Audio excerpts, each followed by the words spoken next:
Assalamualaikum warahmatullahi wabarakatuh. Halo, apa kabar bosku dimanapun kalian berada. Salam untuk semua bendahara bos dan operator pengelolaan dana bos di seluruh Indonesia dari Sabang sampai Merauke. Yang menyaksikan video ini saya ucapkan selamat datang di YouTube channel X-School Indonesia yang membahas tentang pengelolaan dana bos.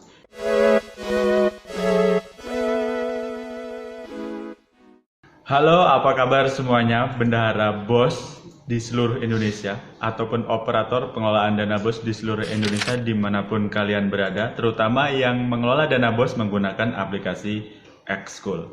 Pada kesempatan kali ini saya akan menyampaikan segmen baru di channel YouTube X-School yang biasanya kita ataupun saya menyampaikan video itu seputar tutorial aplikasi tentang penginputan transaksinya, tentang membuat laporan pertanggungjawabannya, dan untuk sekarang saya akan menambahkan segmen baru di YouTube channel X-School ini.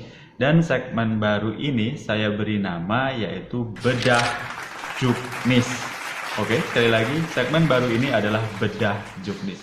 Jadi di segmen ini kita akan membahas tentang juknis pengelolaan dana bos. Karena ini sudah masuk di tahun 2019, pastinya kan sudah ada peraturan baru, regulasi baru, petunjuk teknis baru. Dan baru saja kemarin di bulan Februari ini juga, mungkin sekitar 2 minggu yang lalu, Juknis BOS tahun 2019 itu sudah dikeluarkan oleh Kementerian Pendidikan dan Kebudayaan. Jadi, kenapa saya adakan segmen Bedah Juknis? Karena saya harapannya di channel YouTube X-School ini tidak hanya membahas tentang aplikasinya saja, yaitu aplikasi X-School, bagaimana cara membuat RKAS, bagaimana menginput data transaksi, bagaimana membuat laporan pertanggungjawabannya. Itu kan sudah saya sampaikan semuanya di video-video saya yang lalu, yaitu di video tutorialnya. Nah, di segmen baru ini, di segmen Bedah Juknis ini, saya akan membedah, mengulik, ataupun mencari informasi dari juknis yang sudah diterbitkan oleh Kementerian Pendidikan dan Kebudayaan, yaitu yang terbaru di nomor 3 tahun 2019. Jadi nanti saya akan membuat video ini, membuat satu pembahasan yang ada di dalam juknis. Nah, di dalam juknis itu kan ada banyak peraturannya. Jadi misalkan dana bos itu tidak dibolehkan untuk ini, dana bos tidak boleh digunakan untuk itu, dana bos harus digunakan untuk ini, untuk itu. Nah, seperti itu yang nantinya akan saya sampaikan di segmen Bedah Juknis ini. Jadi biar kita dapatkan pemahaman bersama. Sebenarnya dana bos ini baiknya itu digunakan untuk apa? Boleh tidak untuk ini, boleh tidak untuk itu. Nah, seperti itu harapannya. Dan apa yang saya sampaikan di video ini bukan maksud untuk mengajari ataupun menggurui Bapak Ibu, teman-teman, bendahara bos semua. Tapi saya buat ini untuk forum diskusi terbuka kita semua, terkhusus untuk bendahara bos. Jadi agar didapat pemahaman bersama dari juknis yang sudah diterbitkan oleh kementerian ini.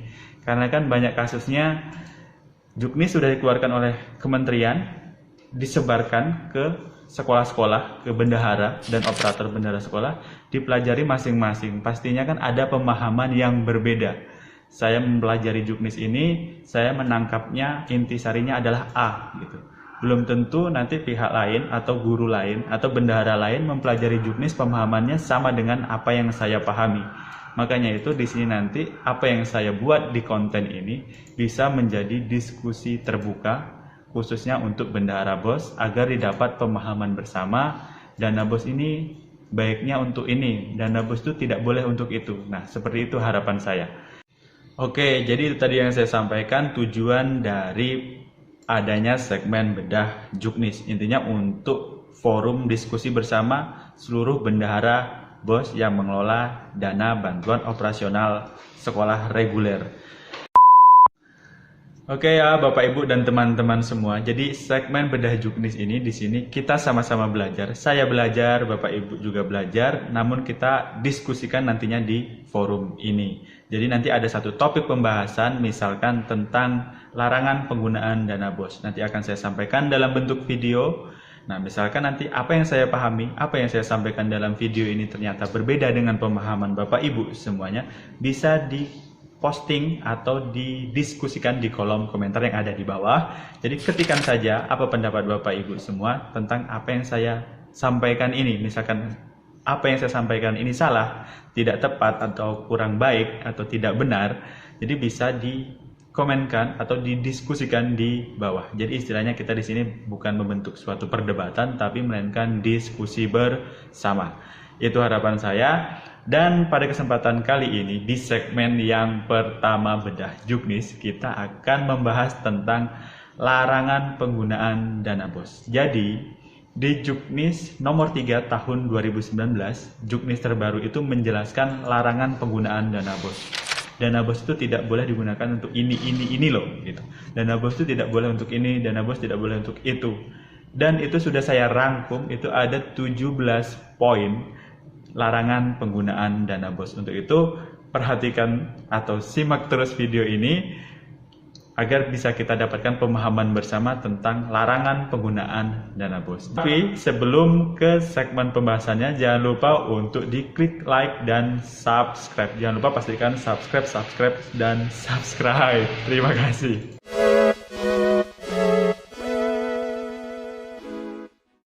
Jadi di segmen yang pertama atau episode pertama segmen Bedah Juknis ini, kita akan membahas tentang larangan penggunaan dana BOS.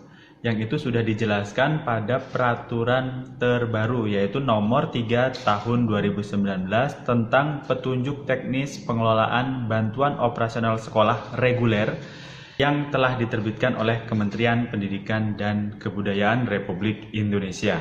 Di sini saya sudah menyiapkan ringkasannya atau rangkuman apa saja yang tidak dibolehkan dalam pengelolaan dana BOS. Jadi nanti saya akan menyampaikan rangkuman yang sudah saya buat, itu ada 17 larangan penggunaan dana BOS ya. Diingat ada 17 larangan penggunaan dana BOS. Nanti akan saya sampaikan per poin, yaitu sesuai dengan nomor urutnya. Pembahasan yang pertama, dana BOS reguler tidak boleh digunakan untuk nomor 1, yaitu disimpan dengan maksud dibungakan. Saya ulang, jadi dana BOS reguler tidak boleh digunakan untuk disimpan dengan maksud dibungakan. Jadi ketika bendahara BOS menerima dana BOS masuk dari pusat atau menerima luncuran dana BOS yang masuk ke rekening bendahara BOS, itu tidak boleh disimpan atau didiamkan saja dalam rekening BOS dengan tujuan untuk mendapatkan bunga. Seperti itu ya, itu tidak dibolehkan. Itu yang nomor 1. Oke, larangan yang nomor 2. Jadi di larangan nomor 2 ini, dana BOS reguler tidak boleh digunakan untuk dipinjamkan kepada pihak lain.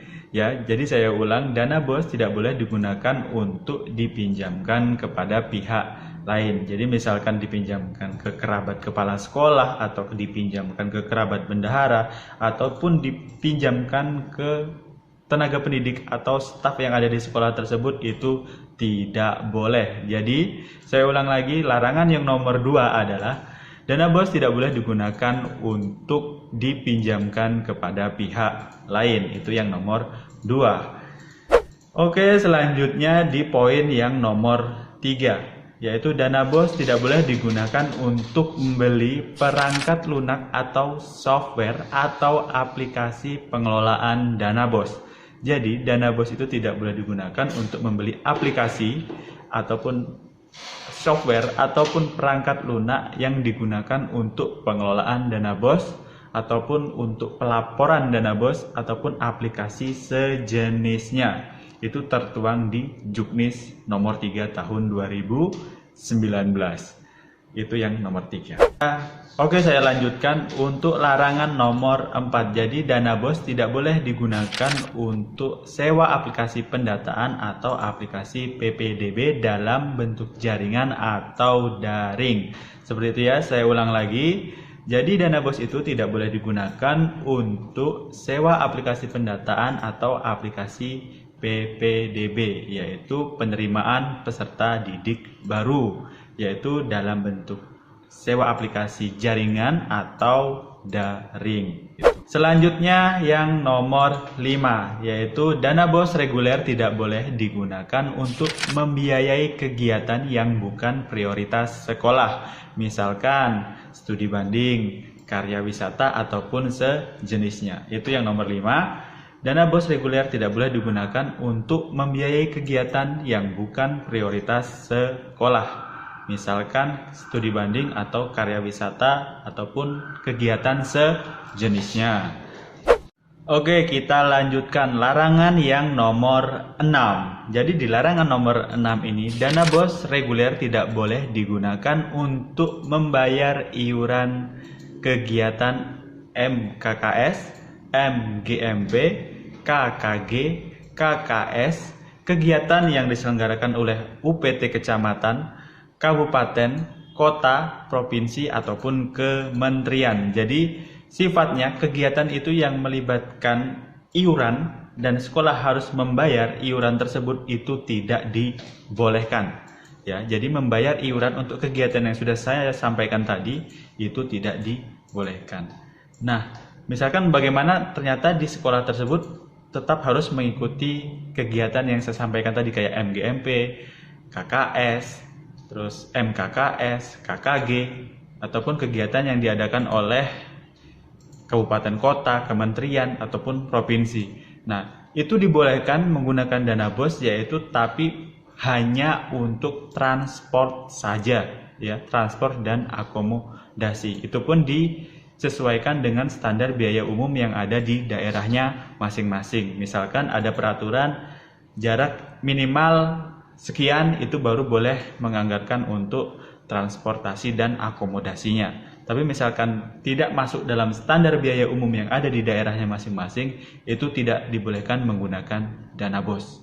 Oke ya, itu yang nomor 6. Selanjutnya di nomor 7. Di nomor 7, dana BOS reguler tidak diperbolehkan untuk membiayai akomodasi yang dilaksanakan atau diselenggarakan oleh sekolah. Misalkan seperti sewa hotel, terus sewa ruang sidang, dan sejenisnya. Itu tidak diperbolehkan.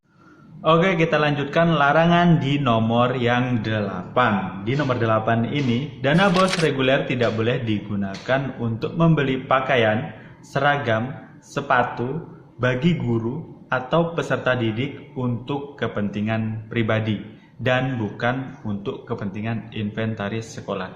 Jadi, untuk membeli hal tersebut tadi sebenarnya masih dibolehkan, seperti pakaian, seragam, ataupun sepatu itu sebenarnya masih dibolehkan, tapi kebutuhannya untuk inventaris sekolah. Misalkan kalau mau beli pakaian apa? Misalkan kalau pakaian drum band itu masih diperbolehkan karena untuk kebutuhan inventaris sekolah. Misalkan nanti untuk digunakan event tahun berikutnya atau event berjalan. Jadi pakaian tersebut digunakan atau tersimpan sebagai inventaris sekolah dan bisa digunakan berulang untuk kepentingan sekolah. Tapi kalau untuk kepentingan pribadi seperti pakaian, sepatu, seragam tadi, untuk kepentingan pribadi itu tidak diperbolehkan menggunakan dana BOS.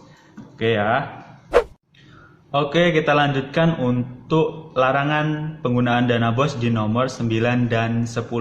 Untuk nomor 9 dan nomor 10 ya. Jadi untuk nomor 9 dan nomor 10 ini sebenarnya sama, tapi saya tidak tahu kenapa ini dipisahkan poinnya.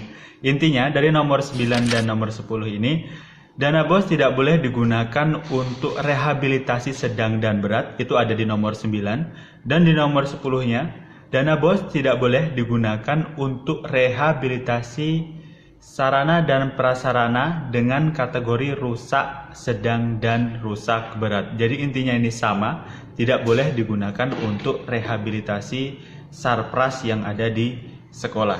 Nah, jadi seperti itu ya. Nah, di situ juga dijelaskan kalau sudah nanti kita masuk di komponen pembiayaannya. Kerusakan yang boleh ditanggulangi menggunakan dana BOS yaitu kerusakan konstruksi yang tidak lebih dari 30%. Yaitu renovasi sekolah yang kerusakannya tidak lebih dari renovasi ringan. Seperti itu ya, misalkan nanti untuk kayak pengecatan itu masih dibolehkan, tapi nanti kita akan bahas di segmen yang berbeda. Seperti itu, intinya nomor 9 dan nomor 10 itu sama, tidak boleh digunakan untuk rehabilitasi dengan kategori rusak sedang ataupun rusak berat. Selanjutnya di nomor yang 11, larangan penggunaan dana BOS. Dana BOS reguler tidak boleh digunakan untuk membangun gedung atau ruangan baru. Sudah sangat jelas sekali, untuk renovasi sedang ataupun berat saja sudah tidak dibolehkan, apalagi untuk membangun gedung ataupun ruangan baru, ya, itu yang nomor 11. Oke, kita lanjutkan untuk poin yang nomor 12. Jadi dana BOS reguler tidak boleh digunakan untuk membeli lembar kerja siswa atau LKS. Saya ulang lagi, ini sama peraturan seperti tahun lalu. Dana BOS reguler tidak boleh digunakan untuk membeli lembar kerja siswa atau LKS. Oke, kita lanjutkan larangan nomor 13. Di nomor 13, dana BOS reguler tidak boleh digunakan untuk membeli bahan atau peralatan yang tidak mendukung proses pembelajaran. Ya, itu sudah jelas, jadi prioritaskan ketika menganggarkan membeli peralatan ataupun bahan itu sesuai dengan prioritas sekolah.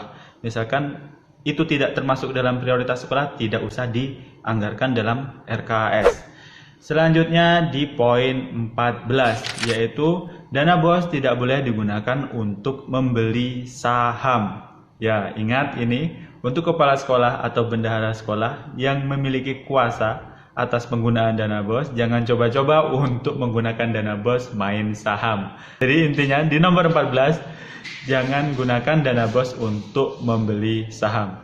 Pokoknya fokuskan saja untuk kebutuhan operasional yang ada di sekolah. Di nomor 15, dana BOS reguler tidak boleh digunakan untuk membiayai penyelenggaraan upacara atau acara keagamaan. Misalkan upacara 17 Agustus atau acara agamaan yang diadakan di luar sekolah, itu tidak diperbolehkan menggunakan dana BOS karena itu termasuk kegiatan yang bukan prioritas. Selanjutnya di nomor 16. Dana BOS reguler tidak boleh digunakan untuk membiayai dalam rangka kegiatan pelatihan, sosialisasi, pendampingan terkait program BOS reguler, atau perpajakan tentang BOS yang diselenggarakan di luar instansi atau lembaga dinas pendidikan, provinsi, kabupaten kota, kecamatan. Jadi itu tidak diperbolehkan. Misalkan ada bendahara BOS atau operator BOS yang ingin mengikuti pelatihan, mengikuti sosialisasi tentang pengelolaan dana BOS, tapi kegiatan tersebut itu diselenggarakannya di luar dari dinas pendidikan, kabupaten kota, provinsi, kementerian ataupun kecamatan, itu tidak dibolehkan. Tapi kalau masih kegiatannya dilakukan oleh dinas pendidikan yang ada di kabupaten kota atau provinsi atau kementerian pendidikan, itu diperbolehkan. Di nomor 17 atau terakhir, larangan penggunaan dana BOS. Di nomor 17 dijelaskan dana BOS reguler tidak boleh digunakan untuk membiayai kegiatan yang mana kegiatan tersebut pembiayaannya sudah ditanggung secara penuh atau full oleh pemerintah pusat, Pemda, Pemkot atau instansi lainnya. Jadi kalau saya jabarkan, sekolah itu ketika menyusun RKAS, merencanakan kegiatan yang akan dilaksanakan di tahun anggaran berjalan, itu pembiayaannya kalau sudah ditanggung oleh pemerintah pusat, Pemda, Pemkot atau instansi lainnya, itu tidak boleh dianggarkan lagi. Misalkan untuk membeli PC. Nah, itu sudah ditanggung pembiayaannya oleh pemerintah pusat, misalkan untuk di salah satu sekolah. Nah, di situ sekolah tidak boleh lagi menganggarkan PC yang dibeli sumber dananya dari dana BOS. Jadi istilahnya ada double nantinya. Itu yang tidak diperbolehkan karena membeli PC tadi sudah ditanggung biayanya oleh pemerintah pusat. Jadi sekolah tinggal menganggarkan kegiatan yang lainnya, misalkan untuk perbaikan sarpras, misalkan dimasukkan di kegiatan pengelolaan sekolah, ataupun membeli peralatan perpustakaan. Jadi jangan sampai kegiatan yang sudah ditanggung biayanya oleh pemerintah pusat atau Pemda atau Pemkot atau instansi lainnya, itu kita anggarkan lagi menggunakan dana BOS. Itu tidak dibolehkan di nomor yang 17 gitu ya. Itu yang terakhir. Oke, jadi itu semua tadi sudah saya sampaikan. Jadi larangan penggunaan dana BOS. Misalkan dalam apa yang saya sampaikan ini ada perbedaan, ada beda pendapat, bisa didiskusikan di kolom komentar, diketikkan di bawah dan dijelaskan, nantinya bisa saya balas atau saya buatkan video terbarunya misalkan perlu diklarifikasi lebih jelas. Jadi di episode pertama segmen bedah juknis ini sudah saya sampaikan dan temanya adalah larangan penggunaan dana BOS, ada 17 poin. Untuk itu jangan lupa untuk klik like, klik share jika video ini sangat bermanfaat dan membantu teman-teman bendahara BOS atau Bapak Ibu semuanya. Dan jangan lupa pastikan untuk diklik subscribe. Itu yang paling penting dan saya ucapkan banyak terima kasih. Sekian yang dapat saya sampaikan. Apabila dalam penyampaian ada kata-kata yang kurang berkenan, saya mohon maaf. Kita jumpa lagi di next video di segmen bedah juknis ataupun di segmen yang lainnya. Terima kasih. Wassalamualaikum warahmatullahi wabarakatuh.